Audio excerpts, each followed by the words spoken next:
అత్తయ్య, ఇక్కడ ఒక విషయం చెప్పాలి. మనం సంధ్య అబ్దికం ఇక్కడే చెయ్యాలనుకుంటున్నాం.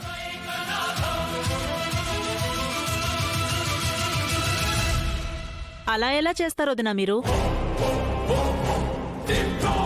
ఈ పిల్లని ఇంట్లో అడుగు పెట్టనివ్వడమే గగనం అనుకుంటుంటే ఇప్పుడు దీని అమ్మకు ఆబ్దికం కూడానా?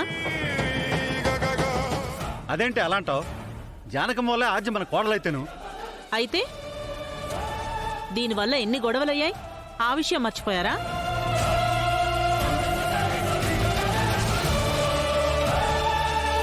మనమే బయట నుంచి వచ్చి ఇంట్లో సెటిల్ అయిపోయాం. నువ్వేమో ఇలా మాట్లాడుతున్నావు?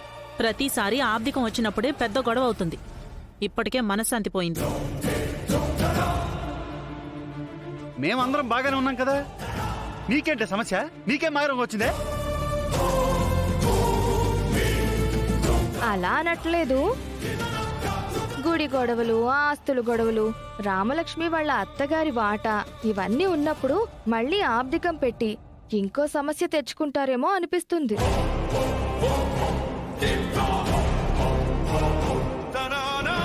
ఇది సమస్య కాదు, సంస్కారం.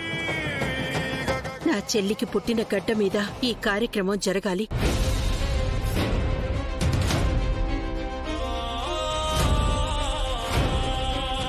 ఆ భాగ్యం ఆమెకి దక్కాలి.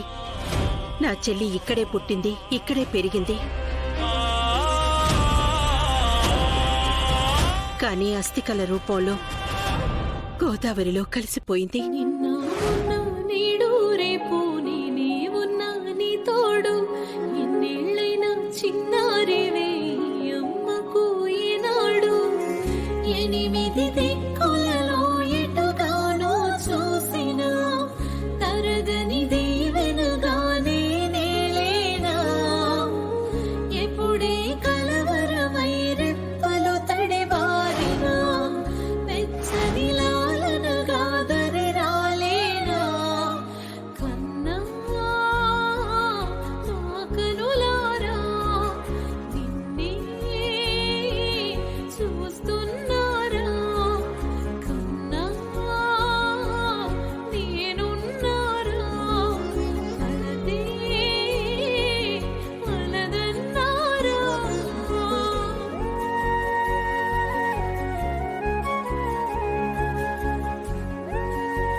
నీళ్లలో కలిసిపోయింది. అలాగే మా అన్నయ్య కూడా ఎప్పుడో నీళ్లు వదిలేశాడు. నీళ్లు వదిలేశారు కానీ ఇప్పుడు మనం తాగేది కూడా ఆ గోదావరి నీళ్లే, అది మర్చిపోకు.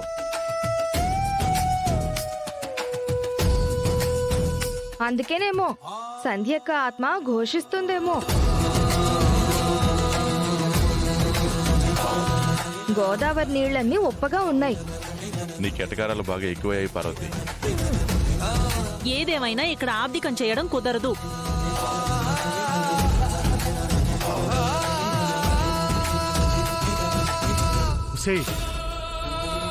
ఏమైంది?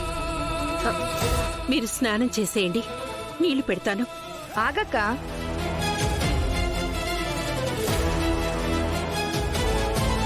ఎందుకు బావగారిని పంపేస్తున్నావు? బావగారికి కూడా తెలియాలి కదా. ఇప్పుడు ఇది అవసరమా? ఏమైందమ్మా? ఏం లేదన్నయ్య, వీళ్ళమ్మ ఆబ్దికం ఇక్కడే జరపాలి అంటున్నారు.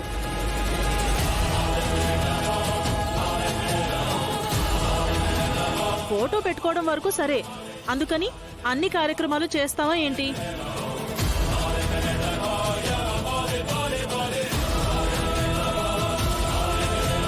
ఏమే, నువ్వు కాస్త ఆపుతావా? బయట నుంచి వచ్చిన మనిషికి మనశ్శాంతి లేకుండా చేస్తున్నావు. అన్నయ్య, నువ్వెలాగో సంధ్య ఆబ్దికం చేయడానికి ఒప్పుకోవు. అది నేనే చెప్పాను తప్ప.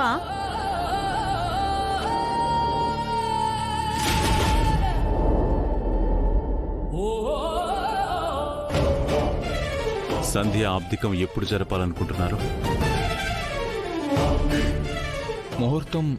ముహూర్తం లేదు.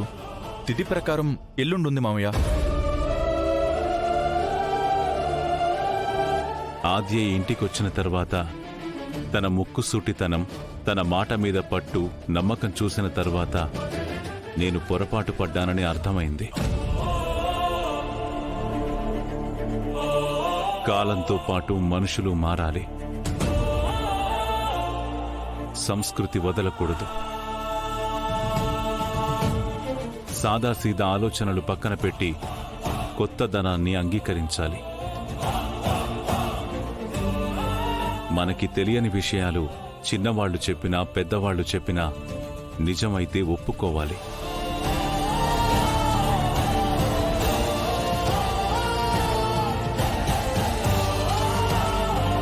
ఆద్య విషయంలో అది చాలాసార్లు రుజువైంది.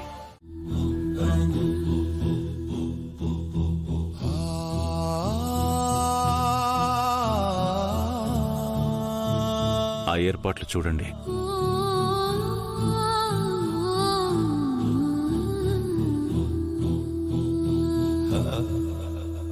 చూసావటే అనవసరంగా నోరు పారేసుకున్నావు. అన్నయ్య ఒప్పుకున్నాడు చూసావా?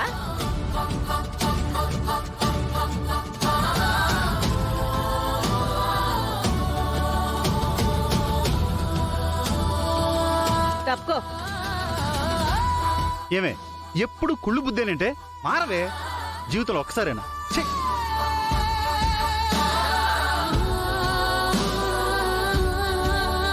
చీకటైపోయింది.